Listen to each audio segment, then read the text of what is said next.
This is Christine Vales, and I hope you are all doing well out there.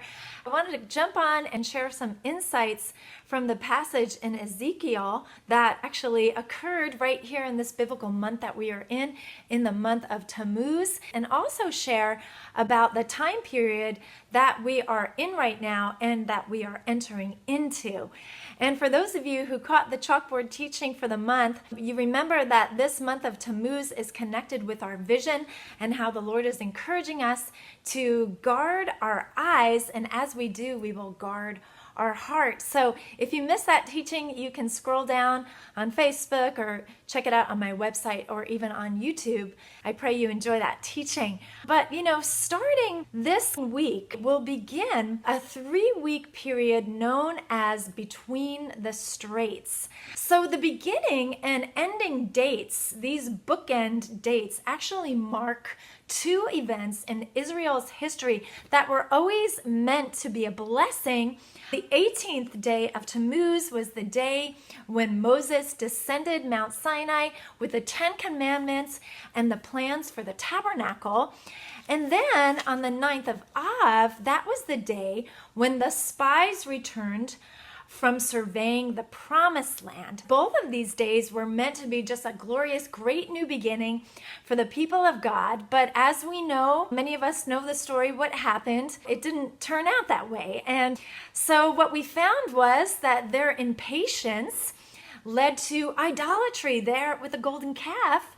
And when the spies came back from surveying the land, 10 of them brought an evil report and really corrupted the ears and hearts of the Israelites, and they led them astray. And so that caused that whole generation to settle in unbelief, and that generation never entered into the promised land. But again, these dates were supposed to be blessings, But 1 Corinthians 10:11 encourages us that the things that are written in the Old Testament were written there for our example, so that we don't have to fall into the same traps that they did. We can learn from them. So as we enter into this 3-week period called Between the Straits, we don't have to enter into this time in fear. No, we can actually rejoice and worship the Lord instead of, creating a golden calf. And we can keep our eyes on Jesus and follow him instead of, trying to find ourselves a new leader, or stop looking back in the rearview mirror at our Egypt, right? So this is where the revelation from Ezekiel chapter 1 is so timely. And so there's a lot to look at. So I encourage you guys to look again at that passage in Ezekiel chapter 1. But there's a few things that I noticed that I wanted to share with you.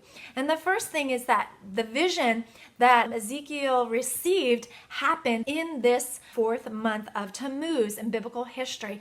And we see that there was cloud and fire, and it was basically the presence of God, right? And so in the midst of all that, it says that there were 4 living creatures.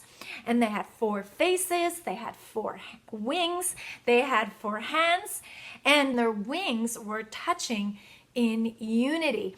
And not only were these creatures connected in unity, but the word says that when they moved, they all moved straight forward.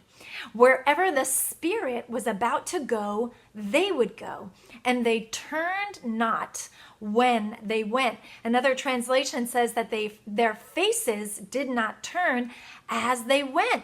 And so to me, this jumped out just very clearly that this was God's direction to us, that we are to go where he goes, that we are to turn not, but to keep our eyes straight on him, and we will go straight through the straits together with him. He wants us to set our faces like flint, guys. As we look on into Ezekiel, yet another heavenly sight. It says that there is a wheel within a wheel. And I was thinking about that and even sketching it out. And I thought, well, a wheel within a wheel, that's like a big eye, right? And so as you read on, you'll discover that there were 4 of these big wheels or big eyes. And it says that their rims actually were covered in more eyes. So there's like all these eyes all over the place, and the wheels themselves moved in 4 different directions. And as the wheels moved, they also turned not as they went. They kept their eyes straight. And then I noticed this, that these big wheels were beside each of the living creatures. And it goes on to say that when the living creatures moved, the wheels moved with them. And when the living creatures were lifted up, the wheels were lifted up with them. And when the Spirit stood, they stood. And so wherever the Spirit would go, they would go in that direction. And it goes on to say, for the spirit of the living creatures was in the wheels. And I love that. You know, I read that. It's hard to even grasp all of that, but I like it. I like the sound of that. And you know, earlier in the chapter, it says that the living creatures did indeed have feet, but the Spirit was in the wheels. And I thought, well, wow, that's us as believers. We have these physical bodies, we have these feet, and we have these legs, and we go to and fro from here and there, but we are more than just these human bodies. We are supernatural as believers. Our bodies are the temple of the Holy Ghost, right? Doesn't it say that in the New Testament? The Spirit of God is not just beside us, like these wheels were here in Ezekiel, but the Holy Spirit is in us. He is in our very wheels. So we can get excited about that. I like that. And so I feel like the Lord is saying, like, we are equipped. We're equipped with the very Spirit of God. The same Spirit that raised Jesus from the dead is in us now. So that Spirit of God in us is not just to raise us when we die, but to give us the ability to reign in life now. We are not called to sit around and be stagnant. What did Jesus say? He said, follow me, right? So we're to move with him. We are to follow his cues. Even Psalm 32:8 says that he guides us by his eye. Now, as we look at the end of chapter 1 in Ezekiel, there's one final vision there, and it is the vision of the throne of God, seen with the rainbow all around his throne. And again, it's another one of these visions where you're just like, whoa, you know? Then I thought, well, wait a minute. The reality hit me is that we are seated there with him, seated in heavenly places, as it talks about in Ephesians.